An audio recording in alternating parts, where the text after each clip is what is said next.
வணக்கம் அன்பு உள்ளங்களே. இன்னைக்கு சில முக்கியமான விஷயங்களை பகிர்ந்துக்கலாம். நம்பர் 1, எல்லாத்துக்கும் முன்னாடி சக்சஸ் அப்படிங்கிற விஷயம் கன்சிஸ்டன்டா அதே பாதையில போறவங்களுக்கு கண்டிப்பா கிடைக்கும் 100%. ஆனா பாதி தூரம் போயிட்டு திரும்பி வந்தவங்க, நம்ம போனதுக்கு அப்புறம் இது தப்பாயிடுமோன்னு சொல்லி பயந்துகிட்டு திரும்பி வந்தவங்க, இவங்களுக்கு அது கிடைக்கிறது ரொம்ப கஷ்டம் இல்லையா? வாரன் பஃபட் சொன்ன மாதிரி ஒரு விஷயத்தை நீங்க கையில எடுத்துட்டீங்கன்னா அந்த விஷயம் 100% ரைட்டா உங்களுக்கு சக்சஸ் கிடைக்கிற வரைக்கும் அதுக்காக நீங்க போராட வேண்டியிருக்கும். அந்த போராட்டங்கிற வார்த்தையே கொஞ்சம் அளவுக்கு அதிகமான வார்த்தை தான். ஏன்னா கஷ்டப்பட்டு செய்யறேன்னு சொல்றதை விட அந்த விஷயத்துக்காக நான் இஷ்டப்பட்டு உழைக்கிறேன் அப்படின்னு சொல்லும்போது அதுக்கு அதிகமான பாசிட்டிவ் ஆட்டிடியூட் கிடைக்குது. 100% அதுக்கான எஃபர்ட் நமக்கு கிடைக்குது. சோ நம்ம சொல்லக்கூடிய ஒவ்வொரு வார்த்தைகளும் இம்பார்ட்டன்ட் வாழ்க்கையில இல்லையா? அடுத்து இந்த சக்சஸ்ங்கிற விஷயத்தை அடையிறதுக்கு நம்ம சைட்ல இருந்து ஒரு சில விஷயங்களை எப்பயுமே நம்ம கரெக்டா கடைபிடிக்கணும். நம்பர் 1, வேலையில கவனம். நம்ம செய்யக்கூடிய எந்த வேலையா இருந்தாலும் அந்த வேலையில கவனம் இருக்கணுங்கிறது முக்கியமான விஷயம். கவனம்ங்கிறது மிகப்பெரிய காரணியா இருக்குமா சக்சஸுக்கு? இதையே நம்ம பெருசா பேசுறோம் அப்படின்னா,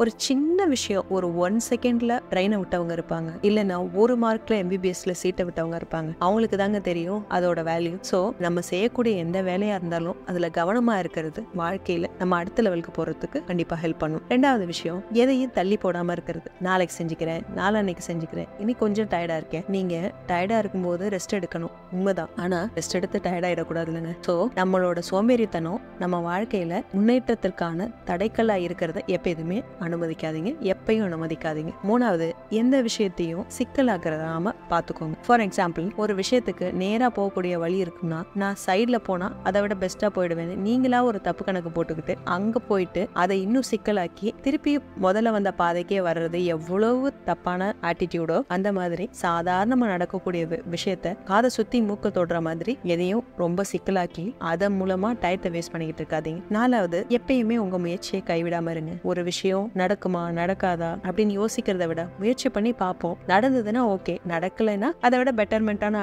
சான்ஸ் நமக்கு கிடைக்க போகுதுன்னு நினைச்சுக்கிட்டு பாசிட்டிவா எடுத்துட்டு போயிடலாமே. சோ இதுவும் ஒரு முக்கியமான விஷயம் தான். 5வது, புது விஷயங்கள்ல ஆர்வம் இருக்கிறது. நம்ம மூளையை பொறுத்த வரைக்கும் என்னன்னு பாத்தீங்கன்னா, புதுசா நம்ம அதிகப்படியான விஷயங்களை கத்துக்கும் போது அது எப்பயுமே உயிர்ப்போட இருக்குது. இப்ப பாத்தீங்கன்னா பழைய காலத்துல ஒரு 58-60 வயசுல ரிட்டையர் ஆனதுக்கு அப்புறம் அவங்க கிட்டத்தட்ட அவங்க வாழ்க்கையில இனிமே தான் நிறைய விஷயங்கள் உடம்பு முடியாம போகும், மனசு முடியாம போகும், ரொம்ப டிப்ரெஸ்ட் ஆயிடுவாங்க வேலைக்கு போனவங்கள பாத்தீங்கன்னா. ஏன்னா அவங்க நல்ல உயிர்ப்போட வேலை செஞ்சுட்டு இருந்திருப்பாங்க, அவங்க மூளையை எப்பயுமே ஆக்டிவா வச்சிருந்திருப்பாங்க. அந்த 58 வயசு வரைக்கும் ஒர்க் பண்ணிட்டு இருந்தாங்க. எப்ப அவங்க வாழ்க்கையில ரெஸ்ட்ங்கிற பேர்ல இந்த ரிட்டையர்மெண்ட் ஏஜுக்கு அப்புறம் அவங்க வீட்டுல தனியா இருக்காங்களோ இல்ல எந்த வேலையும் செய்யாம இருக்காங்களோ அப்ப ஆட்டோமேட்டிக்கா என்ன ஆயிடும், நம்ம தேவையில்லையோ, நமக்கு வயசாயிடுச்சோ அப்படின்னு நம்மளே நம்ம மனசுக்கு சில விஷயங்களை இன்புட்டா கொடுத்துக்கிட்டே இருக்கும். அப்ப என்ன ஆகும், ஆட்டோமேட்டிக்கா நமக்கு புது விஷயங்கள்ல ஆர்வம் இல்லாம போயிடுது. இந்த ஆர்வம் தாங்க எல்லா விஷயத்துக்கும் அடிப்படை.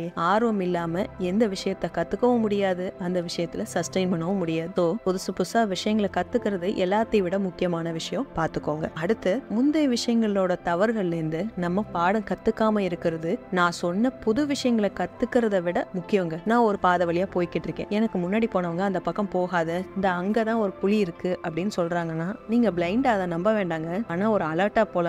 இல்ல நான் போய் உளுந்து பார்த்ததான் கத்துக்குவேன் அப்படின்னு சொன்னா அதனால எந்த யூஸும் இல்லைங்க. சோ ஒரு விஷயம் நீங்களா தப்பு பண்ணி கத்துக்கிறத விட ஒருத்தர் அதுக்கு முன்னாடி போய் அந்த விஷயத்துல இருந்து ஏதோ ஒரு பாடத்தை கத்துக்கிட்டு சொல்றாங்கன்னா அதை கேட்டு நடந்துக்கிறது அதை விட உத்தமம். பழைய பழமொழி இருக்குங்க, எல்லா விஷயத்தையும் தானே கத்துக்கிறதுக்கு லைஃப் நம்மள அனுமதிக்கிறதே கிடையாது, அதுக்கான டைமும் நமக்கு கிடையாது. அடுத்தவங்க செய்யக்கூடிய தவறுகள்ல இருந்து நம்மளை திருத்திக்கிறதுக்கு ஆண்டவன் நிறைய வாய்ப்பு கொடுப்பான், அதை நம்ம கண்டிப்பா யூஸ் பண்ணிக்கிட்டே ஆக வேண்டிய கட்டாயத்துல இருக்கோங்க. சோ அதையும் பாத்துக்கோங்க. அடுத்து, அனாவசிய செலவு செய்யாம இருக்கிறது. இது நிறைய பேரு நம்ம வாழ்க்கையில கடைபிடிப்போம், இருந்தாலும் எந்த அளவுக்குங்கிறத ஒரு பெரிய கேள்விக்குறி. இந்த பழைய பிரபுதேவா படத்துல ஒரு வார்த்தை இருக்கும், இதை நீங்க கேள்விப்பட்டிருப்பீங்க, எதுவா இருந்தாலும் ஒரு 2 நிமிஷம் வெயிட் பண்ணு, ஆத்திரமோ அன்போ எதுவா இருந்தாலும் ஒரு 2 நிமிஷம் வெயிட் பண்ணு. அதே வார்த்தை தாங்க. ஒரு விஷயம் நம்ம செலவு செய்ய போறோம் அப்படின்னு ஒரு முடிவு எடுத்துட்டோம்னா உடனே கொண்டு போய் அதுக்கு செலவு செய்யறதை விட ஒரு நாள் அதை வெயிட் பண்ணி போடுங்க. அடுத்த நாள் அது முக்கியமா அதிமுக்கியமா தேவையா அப்படிங்கிற கேள்வி உங்களுக்குள்ள எழும். அப்ப 2வது நாள் நீங்க அதை தூக்கி பார்க்கும்போது இதுக்கு எதுக்கு இவ்வளவு தேவையில்லாம செலவு அப்படிங்கிற ஒரு பெரிய